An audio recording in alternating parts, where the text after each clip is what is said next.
Hi everyone, this is Big Benedict. We're playing Master Ninja difficulty mode on Ninja Gaiden Sigma 2 with advanced tactics.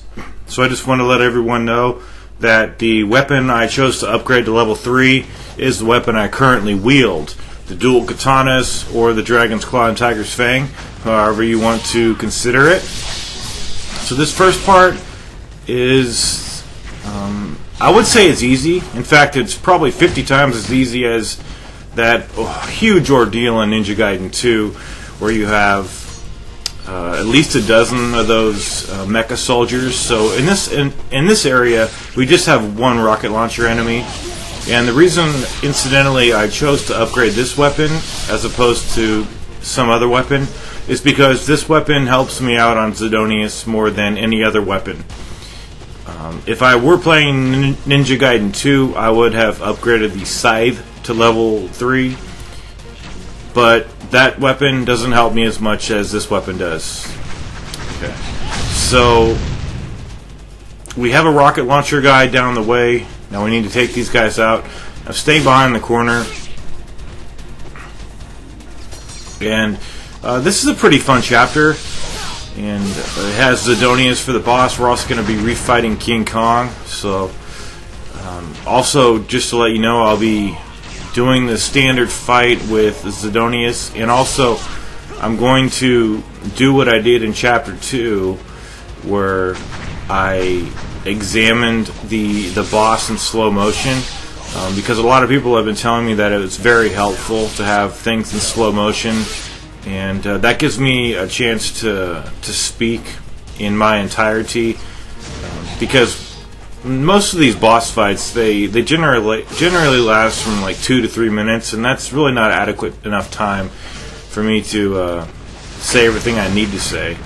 The reason I charged that guy right there is because I thought he was the guy I killed before him. I thought he charged at me. But you want to equip your Tonfa, and I think because I now have it at level 2. See, level 2. I'm able to kill the mecha soldiers with a level 1 charge, a base level charge, the ET. So observe here how I kind of messed up. See, they start shooting at me here, and I have to release my charge and then jump out of the way. But to build up an ET charge is nothing. It only takes a fraction of a second. Well, I shouldn't say that. It's just a very quick charge. They've really expedited the charge in this game. I mean, play Ninja Gaiden Black sometimes and see how long a charge takes without the armlet of celerity on. And even then, it's probably longer than what it takes to do these charges in this game. So we have one foe down the way. We're going to take him out. There's also going to be a treasure box around the corner when we make a right turn up ahead. So it's one of those chests that'll give you at or around 1,000 in essence for killing, or excuse me, just pure money drop out of it. Or if you want to manipulate the situation as I do, you want to save your progress first. Don't open the chest and then go back to the chest until it's giving you the ghost fish, and do a UT on them. So I got a square parry right there. I'm using my Falcon's Talons. One of the reasons also is because I'm trying to earn some of the trophies associated with these weapons. They'll give you a trophy for every weapon that you get 1,000 kills with, and there's actually a lot that I haven't used, like the Tonfa, this weapon here, or not this, but the dogs. You want to do a UT right here, and it's hit or miss whether you slay every single dog. In this particular instance, probably because the game hates me and I didn't save it, and I was trying to, I don't know why I didn't save it, but I knew normally I can get all those dogs with one UT, but it didn't turn out that way.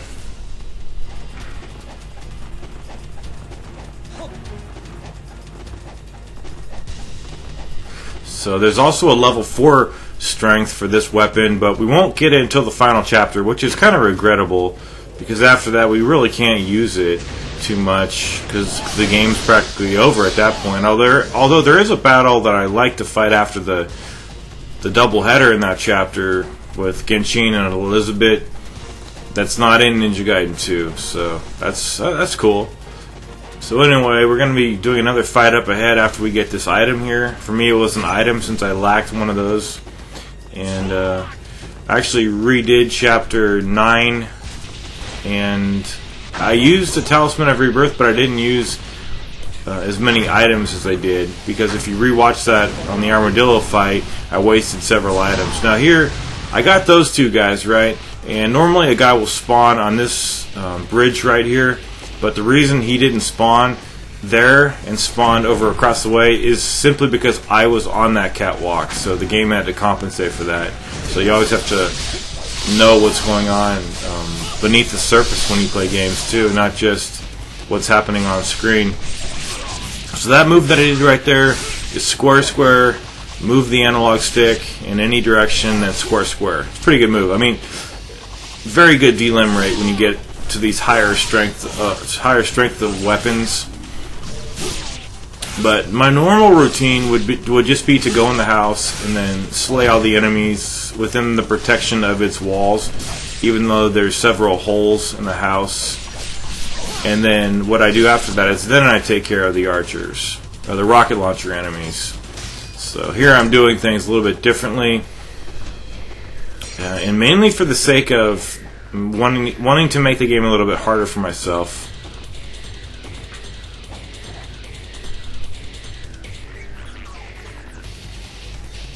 So here I'm waiting for the enemy to come up the stairs, and I had to move a little bit. He was probably trapped around a corner.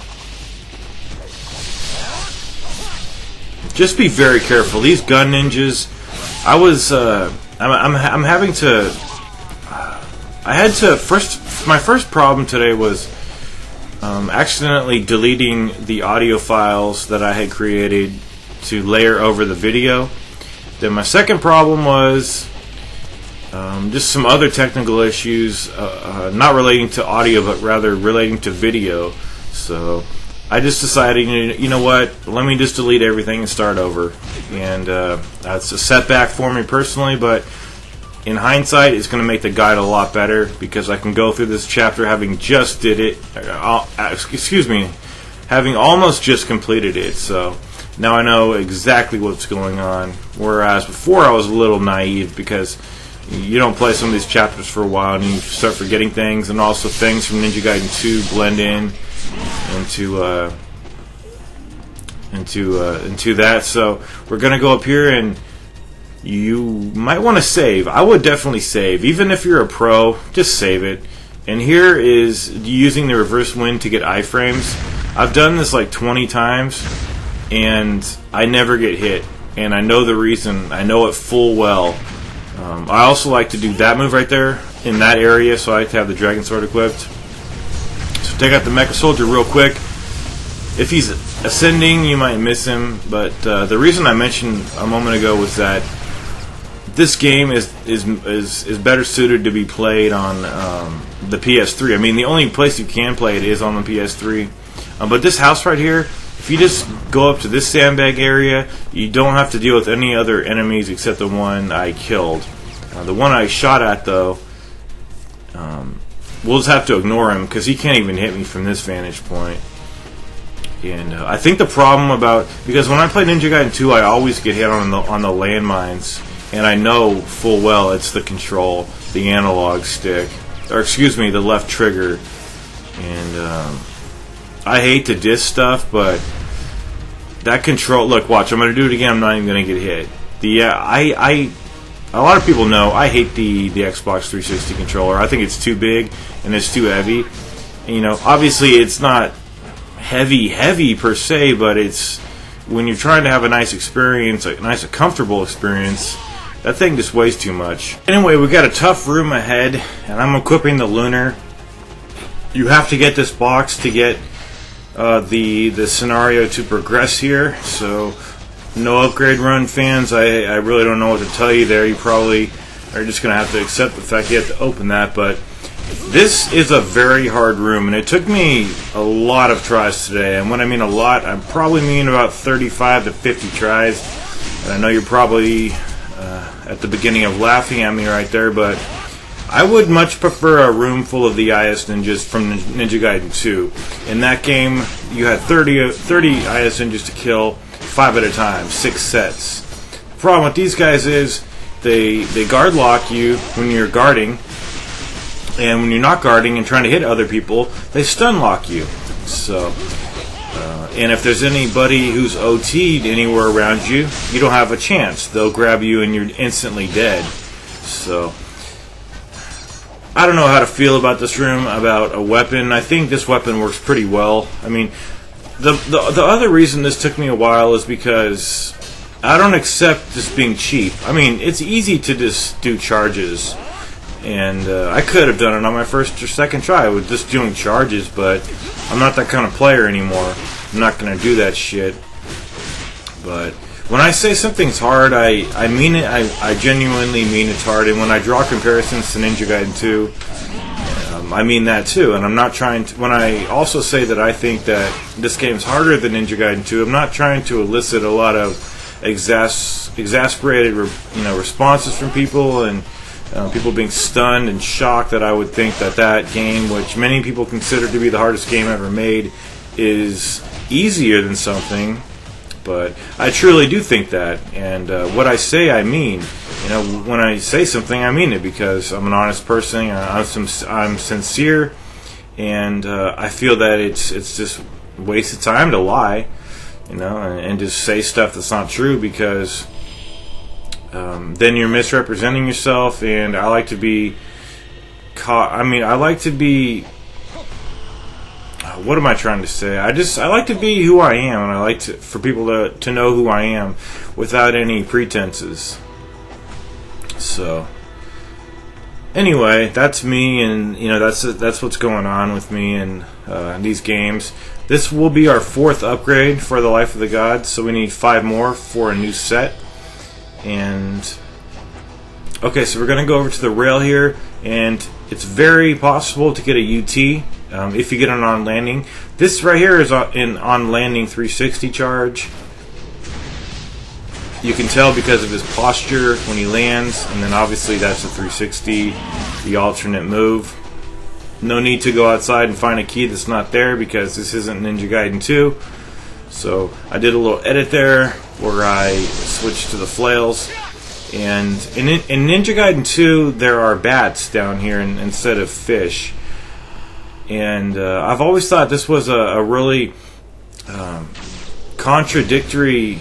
It evokes a lot of contradictory feelings within people, like what you would call cognitive dissonance, where this is... Even though we're fighting ghost fish, it's a pretty serene environment. And by the way, the move I'm doing is an ingrained move from Ninja Gaiden Black, where you keep hitting the square button and then jump and hit in the air, or start out hitting in the air. But anyway, what I was saying is that this is a very serene environment, especially in Ninja Gaiden 2, when you're just throwing shurikens at bats, and then you come out here, and it's also... I wish I could say that thought, but it's kind of how it is in the Loom Chamber fight in God of War 2, where the music is so intense and dramatic that you feel that your very life is at stake, and your livelihood and your reputation. But contrarily, over here when we're in the cave, it's very serene, and then we have no music in the cave. Like, the music completely dies down, and then when it comes out here and you spawn the enemies, we get the traditional battle music. So I thought that was interesting, and I've always thought it was interesting. What you've got to watch out here for is obviously the 2 rocket launcher guys, and then you want to play it smart with how you get these chests. The chest nearest me contains bats or money, so... And, you get to kind of take your pick on that. If you don't care about getting the bats, you don't want to keep trying to get it every single time. And since there's no restart from previous checkpoint option, you're going to have to go over to King Kong and have him kill you, and then you'll restart from the checkpoint just to get that box. But make sure that the box, because in the train, there's a skull, which I've got long ago. There's a jewel of the Demon Seal, and depending on your inventory and your health, there will be grains of spiritual life, healing orbs, or money. So the most important thing you want to know... Okay, let me talk about this guy first. I like to just stick my neck out real quick and then let him fire, because if you do it quick enough, he'll never hit you. Watch. Go back. He didn't hit me. And then, what did I do here? I tried to do a flying swallow, but it went into the wall, so I resorted to guillotine throws to get instant iframes. But, same thing over here. I was a little bit too reckless right there, but I didn't get damaged. So I'm going to stick my neck out to the left, go back. It looked like it hit me, but it didn't. So I'm going to take this guy out right here. But the most important thing you want to note, and what I'm going to do actually is go to the save point first, and then manipulate the chests. So the thing about those chests is that if you're not fully healed, it'll give you orbs, and it'll give you healing orbs. You don't need those, obviously, because there's a save statue right there, and that'll fill you up. If your health is completely filled up and you have one item fewer than it is going to give you, you'll just get a grain of spiritual life, and there's nothing wrong with that. It's the same thing. You know, they'll give you what happened to me is they just gave me the money because my health is full and my inventory of the grains is maxed out. So they gave me 3,500 in essence. But if my health was maxed out and I had 2 grains, I would have just accepted the grains because it doesn't really matter to me. And also right here, I have all the jewels of the demon seal upgraded for all those weapons or nimpos except the flame phoenix. And I spoke erroneously before, and I want to apologize. What happens in this game is that you do get all 8 jewels of the demon seal, so you can make all the upgrades. The thing is, in Ninja Gaiden 2, they gave you 6 ordinarily in the main story campaign, but you did have to earn the other 2 in the Test of Valor, so that's where my confusion started. But anyway, hit the save point, and we're going to be facing King Kong. Okay, so pressing forward, we're going to be dealing with King Kong for the second and final time, thankfully. So here's King Kong, my favorite guy. And I'm using the same technique that I did in Chapter 4, although I'm using a different weapon here. Whereas I used the Lunar in Chapter 4, here I'm using the Dragon's Claw and Tiger's Fang. Chiefly because it has the strength of level 3, whereas the Lunar and every other weapon that I have is level 2. But I've always felt that this weapon has a very steady-handed and even feel to it, and coming off that final press of the triangle button, it doesn't feel like I have too much recovery time either. So what you're seeing now is me strictly pressing the triangle button, and I'm going to do this on Zedonius. It's a really good technique. But a lot of these boss fights, they're tough just for the simple reason that everything happens so fast. And obviously the damage output on Master Ninja is the highest it can possibly be for any Ninja Gaiden game, because in Ninja Gaiden 2 you didn't get damaged so severely. So this guy's almost going to be toast over here. A couple more swings of the katanas. I'm going to stab him in the face. Get our obliteration technique. You get a checkpoint, so I would definitely advise saving it. I spared you guys the hassle of me going back and saving it and reloading my setup for my weapons. What I do here is I jump, swing in the air with the Vigorian flails, and then when I'm coming down, try to do it fast enough so I'm not getting bitten when I come down. And it's a strategy that I'm carrying over from Ninja Gaiden Black, because in that game the fish were very hard to get off you. Whoa, 200,000 exactly right there. That was tight.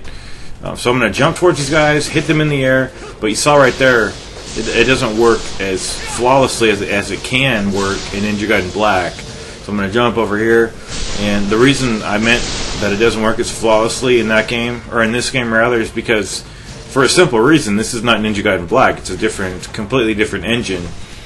But that is a good strategy for dealing with those fish, and in this game they're simply not as problematic as they have been in past games. So you could take out this rocket launcher enemy right here with 3 shots, and then what I would advise is just thread your way over here, and I would just jump.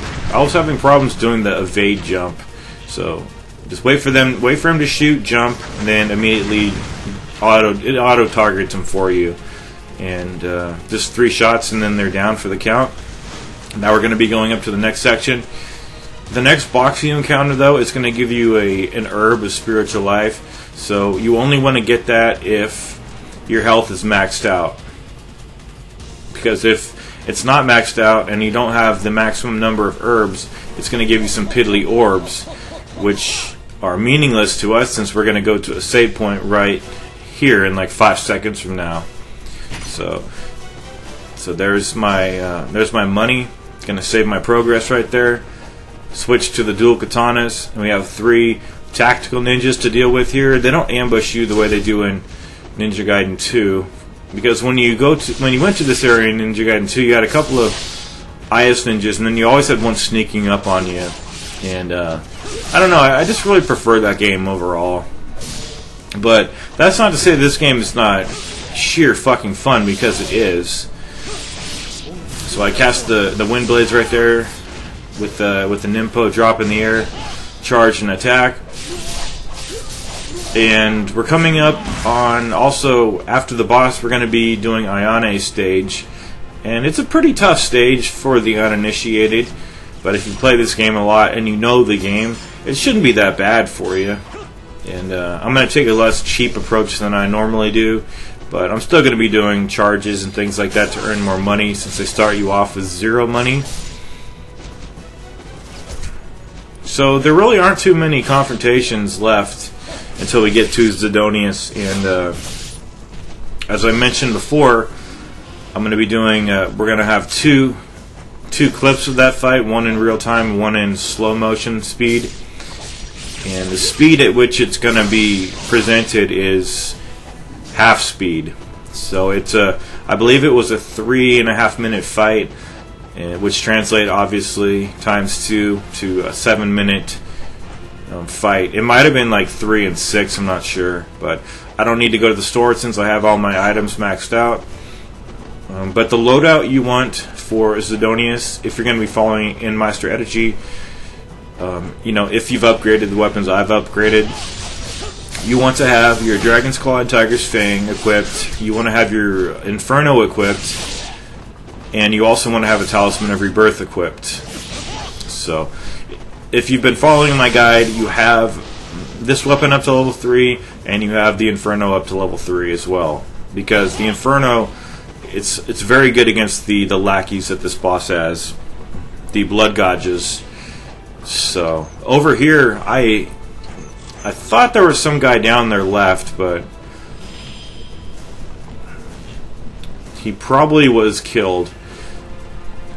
And up here, you're going to have some guys jumping off towards you, and that was a complete accident right there. I didn't mean to. But listen to this. If you listen really closely there and rewind it, hopefully I wasn't speaking over it, but you could hear all the bones crunching. It was really fun. And let's talk about Zedonius, because this is pretty self-evident right here. There's no more enemies. If we were playing Ninja Gaiden 2, there'd be a surfeit of enemies, and if you don't know what that means, it's spelled surfeit, and that could be your word for the day. Try to incorporate it in your vocabulary if you want to. If not, don't. But anyway, Zedonius. We're going to be facing this guy twice in the game, and I would say that this fight's a little bit easier than what he is on the second fight, just simply because this environment that we're working with here, incidentally, those 2 items right there, I could give a shit about those. If there were collectible trophies associated with this game, I would grab them, but here I don't care about them one whit. But Zedonius is kind of like a lot of other bosses in this game. If you stay close to him, he'll try to melee with you, which is really good, because you get in a lot of hits, although it's dangerous. But if you get too far away from him, then he starts throwing magic and summoning. Well, he doesn't summon lackeys, but oh yeah, this chest, you do not want to grab that chest unless you're again, if your health is, if you have any damage on your person, don't grab that chest. The only thing about that is that if you do have damage on you and you don't have the inventory, you can grab it, then that's fine. So here's the boss fight coming up right here, and the first thing you want to do is cast your Inferno and hold down on the left analog stick so you're not targeting Zedonius when you do that, because you don't want to target 2 Blood Gauges and Zedonius with the 3 targets that you have, because obviously this guy is like a flame breather and he's not going to take too well to fire magic. So it is nice that we can take all the lackeys out with 1 hit. So this is exactly what I did in the Alexei fight, and I imagine I'll be doing this in pretty much all the fights, in all the intense fights. But that kick that he did right there, that's a grab. His projectiles range from 2 to 3, so he throws 3 or he'll throw 2, so you just got to compensate for that. Whenever he like reaches down with his body like that, that means he's going to spew up a fire geyser. So he does a 1-2 that are both blockable, and then the third is a grab. So if you could, either evade the first 2 punches or just go in for that third slice. So here, once he goes up in the air, he generally does that, and the angle that you've got to move the analog stick is kind of dependent on where you are on the map compared to where he is. I think it would be ideal to reset the camera if you can, because I think you want to dodge, like if he's at 12, you need to dodge in the 6-degree motion, if that makes sense. So see how I blocked twice and then went in for the hit and then dropped Nimpo to immune myself? That's a really good strategy on Zedonius, just so you don't get grabbed. And all I'm doing is hitting him with triangle attacks to take the most damage off of him. But some of these, when he's going in for that ground stomp, it's kind of, I'm kind of praying that I don't get killed, and that doesn't exude the most confidence, I know. But it's a tough. You've got to have really precise timing and reflexes with that particular move.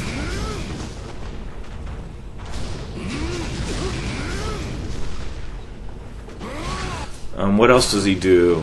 He's just got a couple of very powerful grabs which end your life, so it's very nice to have the Talisman of Rebirth. So I dropped Nimpo again. Anytime you're in a bind, drop Nimpo. That's the best advice any Ninja Gaiden Sigma player could give you, because it's either you drop Nimpo and you save yourself, or you die. So which would you rather prefer? See? Block, evade, going for strikes. And he does like the same kind of slow punches as Alexei. It's really bizarre.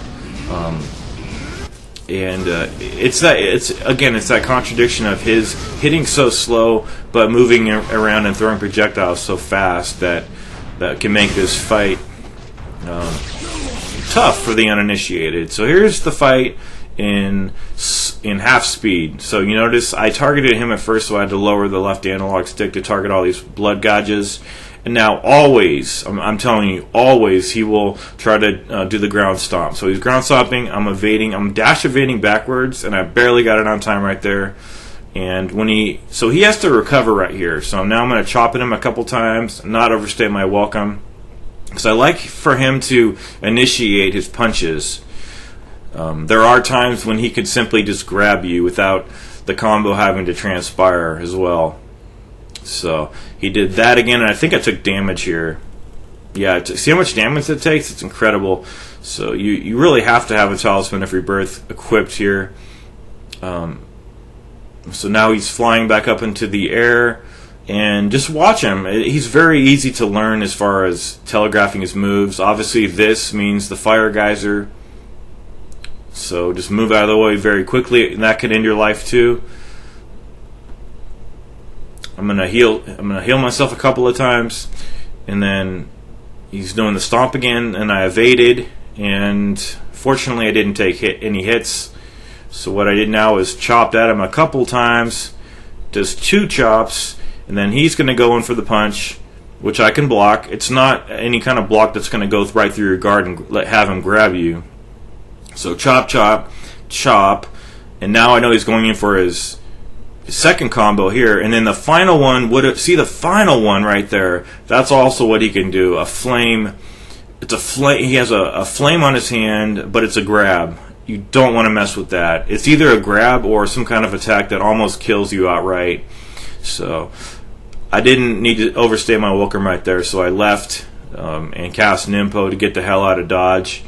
Now he's skulking towards me. Again, this tells me right now that he's going to do his Flame Geyser, so I'm evading.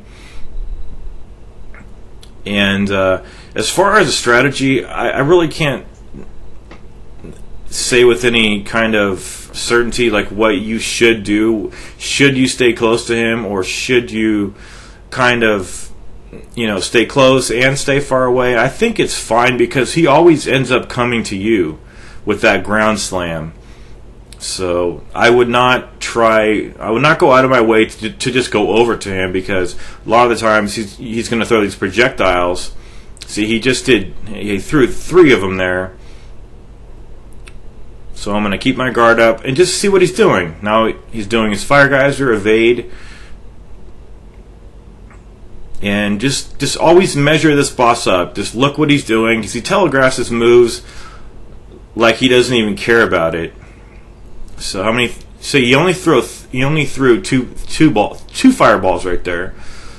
Now he's doing the Fire Geyser again, and this could this could lead you into a real impatient situation where he's just using magic too much, and you feel like you need to get hits on him. So see how I was close to him, and then he went in for his. Oh, there's his flame punch / kick. So I normally do like maybe 3 presses of the triangle button, then I evade. I dropped Nimpo right there because I didn't need to get grabbed.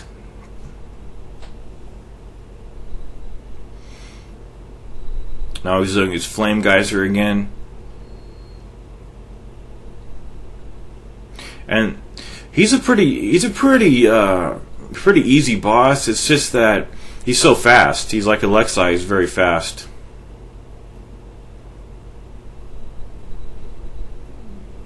And at this point, he hasn't summoned a new batch of lackeys, but that's only because his health isn't at the point where the game has lackeys coming more. So here, he's going to do some more flames. So it's basically you're just playing dodgeball from all these flames and waiting for his next move, which is generally the ground stomp.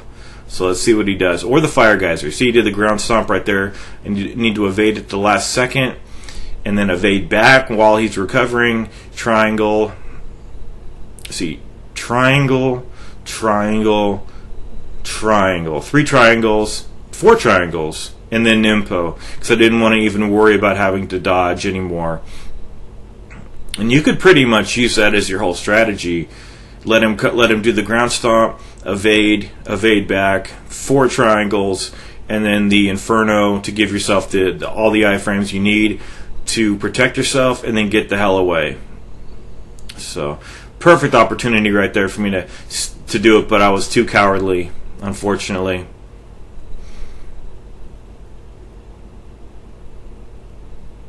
So I don't think I've used the Talisman of Rebirth, but I still have half of his life to take away. He's probably going to summon some more Fire Geysers right here, so we need to get out of the way. And always just all in the back of your mind, always prepare for him to do the ground stomp. See, he did it again. But even though, see that right there? Even though I knew for certain that he was going to do it, I could not evade properly. And that's my fault. But I'm telling you, it's very tough to evade that every single time. So now I've got my Talisman of Rebirth activated. I've got my Nimpo back to deal with any potential lackeys. So block, mandatory evade, going for some strikes. See how even-handed this weapon is, and just okay. So right there, I dropped Nimpo, because what he does now, once he gets to this point in his health bar, is he'll do that flame laser across the screen, which you'll be very familiar with on the second encounter with him. I believe that's what he was doing right there. So another good tip here is anytime the lackeys drop health, you want to go over there and grab it, because this is not a boss that eats up the health like Marbus does, or any lackeys. But unfortunately, those 2 other lackeys, they did not drop health. But you could really use these lackeys to your advantage. I mean, yes, you do have to expend Nimpo But you can come here with a lot of Nimpo, and sometimes you just need a little bit of health real quick. You know what I'm saying? But I've had, when I fight this guy in Ninja Gaiden 2, it's the scythe because I need range. But here, the scythe, it does not work the way I need it to, and it's just one of those things. You know, sometimes one strategy from one game won't work as well in another game. So I did a few strikes there. Now he's doing his flame geyser. I need to evade away. And if you watch my campaign number 2, I really tore this guy up because I stayed close to him, and I just got in a really good run, and I was very proud of myself. But I was using the scythe and not this weapon. But feel free if you want to use the scythe, if you want a little bit more range, you'll go for the scythe, upgrade that. So it looks like he's kind of praying when he does that. So you'll know the signs right away. See, those kind of signs, they're so easy to know what he's doing.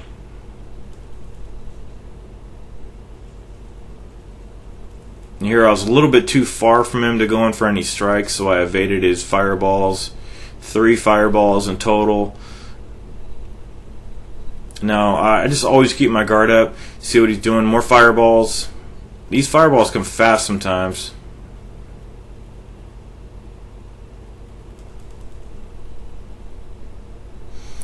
So I'm going to try to go up to him and see what he's up to. More flame balls. And he burned me pretty bad. Well, that wasn't that bad, actually. So, as you can see, he does this attack right here very frequently. And right there I judged that using a grains of spiritual life was not worth it and wasteful. So I got burned again because, oh yeah, I remember that vividly. That was input fail, analog fail. I don't blame when something is wrong with the game. I blame the game. When it's not, you guys know me. I don't blame the game. But that was the game. That was my control pad right there. It's a brand new control.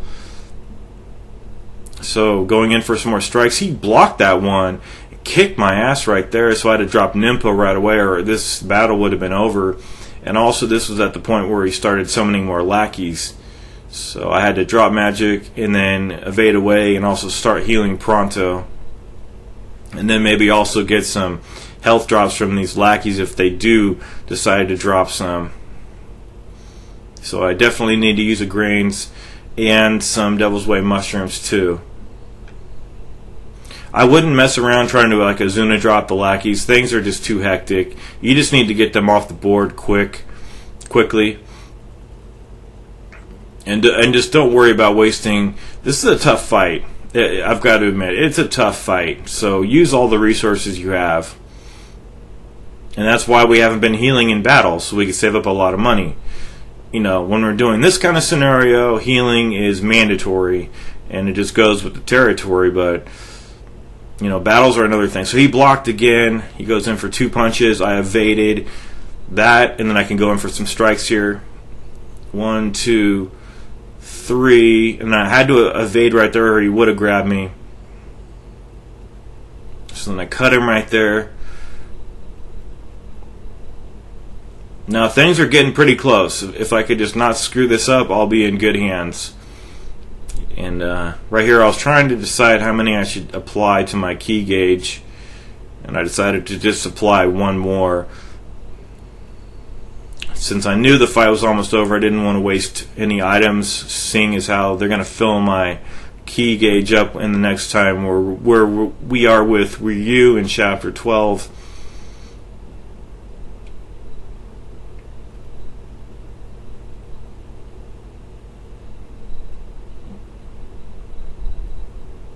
So what I really need for him to do is do the dash jump over to me, but more importantly, I need to be able to evade it. So I kind of was assessing how much risk I could afford to take here, and I couldn't take very much, you guys. This right here probably would have ended my life, but ooh, it hit me. It did hit me. Shit. But I figured a couple more swipes and this son of a bitch is dead.